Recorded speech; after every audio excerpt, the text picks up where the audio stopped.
శాసనసభ ప్రవేశ ద్వారం ఇది. తెలుగుదేశం శాసనసభ్యులందరం కూడా 5 నిమిషాలు తక్కువ 9కి వచ్చి సభలు 9 గంటలు జరపాలని చెప్పి నోటీస్ ఇచ్చారు కాబట్టి మేము 5 నిమిషాలు తక్కువ 9కే వచ్చాం.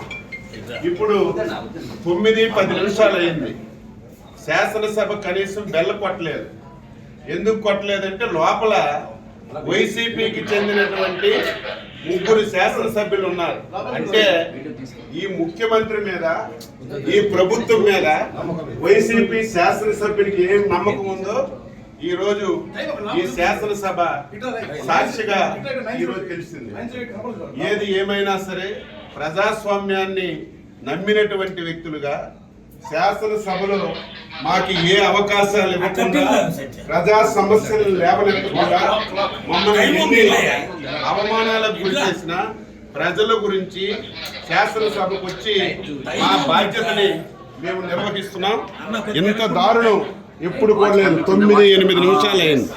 ఇంత దారుణం ఏది ఏమైనా సరే ఈ 5 సంవత్సరాలు ఈ శాసనసభలో ఈ రాష్ట్రానికి ఉపయోగపడినటువంటి ఒక్క చట్టం కూడా చేయలేదు.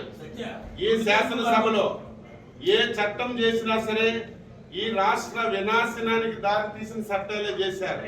అందుకే ఈరోజు ఈ విషయాలన్నీ ప్రజలకు తెలియజేస్తున్నాం. దయ ఉంచి ప్రజలారా ప్రతి ఒక్కరు ఆలోచించండి.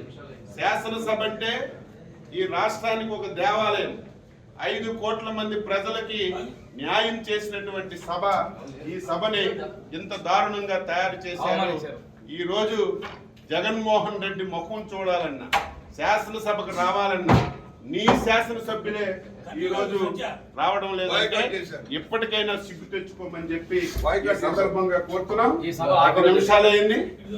మేము ప్రజాస్వామ్యాన్ని నమ్మిన వాళ్ళగా శాసనసభని గౌరవించాలని 5 నిమిషాల తక్కువ 9కి వస్తే నీ అధికార పార్టీ సభ్యులు ఒక్కరు కూడా రాలేదంటే బుద్ధి తెచ్చుకో జగన్మోహన్ రెడ్డి అని చెప్పి